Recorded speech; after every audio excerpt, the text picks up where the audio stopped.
En 1957, dans le Minnesota aux États-Unis, le tout premier pacemaker externe est implanté sur un enfant. Plus de 60 ans après, pour produire le même effet que cet imposant boîtier, ce petit objet suffit. Il s'agit d'un pacemaker miniature sans sonde qui est directement placé dans le cœur.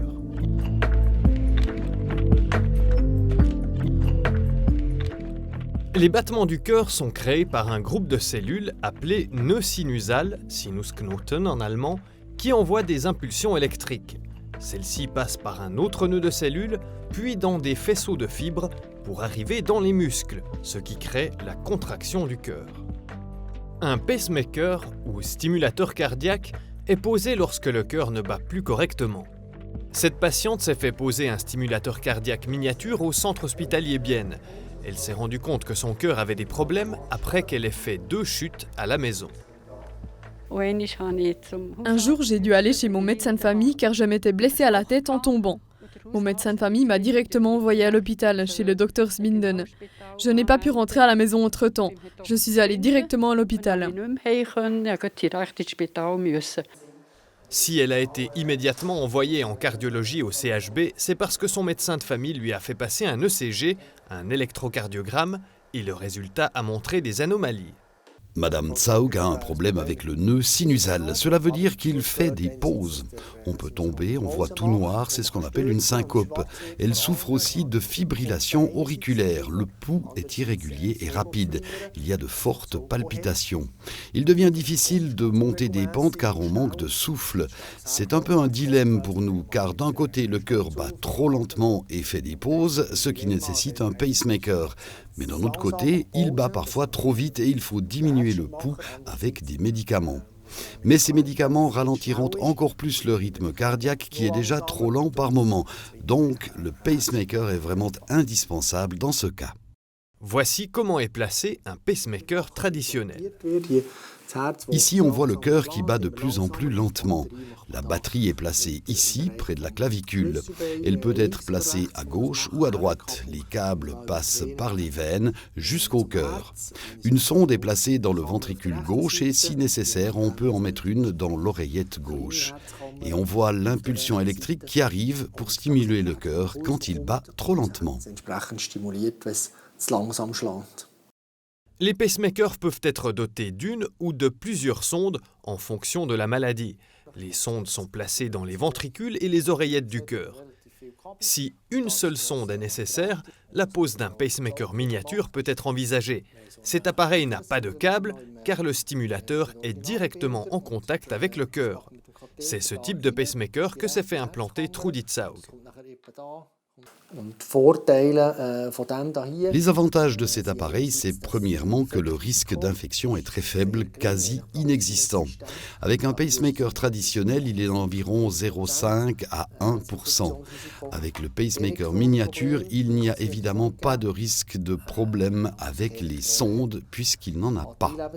La durée de vie de la batterie est d'environ 10 ans. Pour un pacemaker traditionnel à une sonde, elle est de 12 à 14 ans. La batterie se change facilement. On ouvre, on sort la batterie, donc tout le boîtier, on en met une nouvelle et on ferme. Ça prend environ 20 minutes.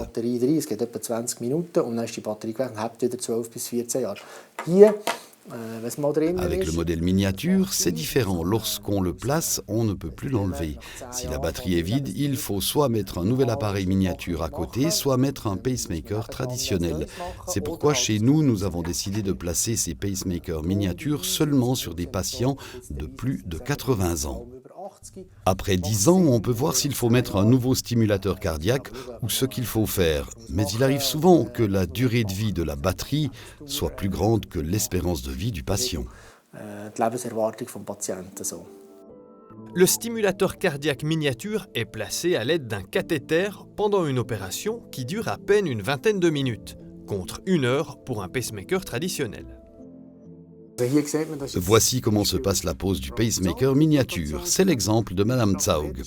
On voit que le cathéter est déjà dedans contre le septum. Ça, c'est le ventricule gauche et ça, c'est le droit. C'est bien placé là où ça doit, contre le septum, la paroi entre les deux ventricules.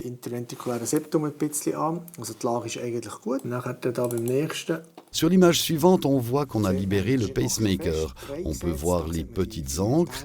Il y en a 2 qui sont bien accrochées au septum. On tire un peu sur le fil qui est encore relié au pacemaker pour vérifier qu'il tient bien. Sur la dernière image, le pacemaker est en place, on a retiré le fil, le cathéter est encore là, mais on a fini. On peut le retirer et recoudre. Comme pour toute opération, le risque zéro n'existe pas et des complications sont possibles. Avec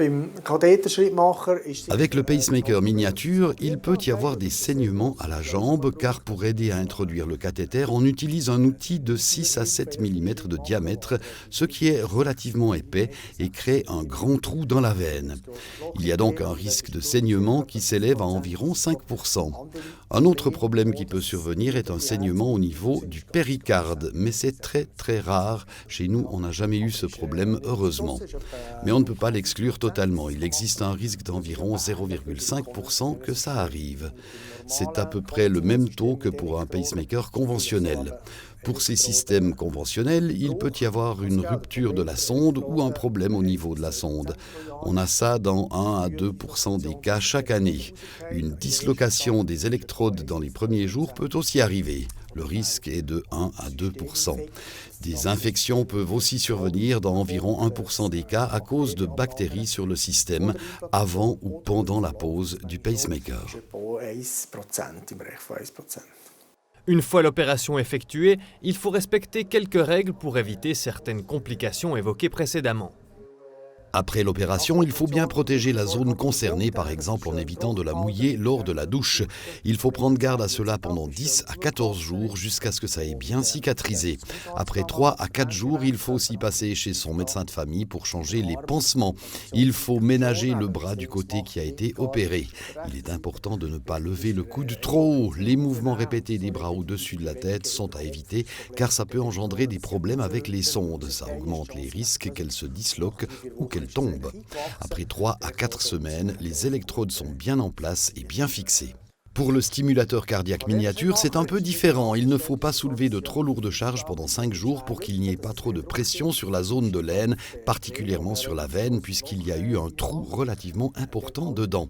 On garde en général les patients 1 à 2 jours à l'hôpital en stationnaire à cause des risques de saignement. Il faut donc éviter de porter des charges lourdes, mais on peut bouger les bras sans risque, puisqu'il n'y a pas de cicatrice ni de sonde dans le haut du corps.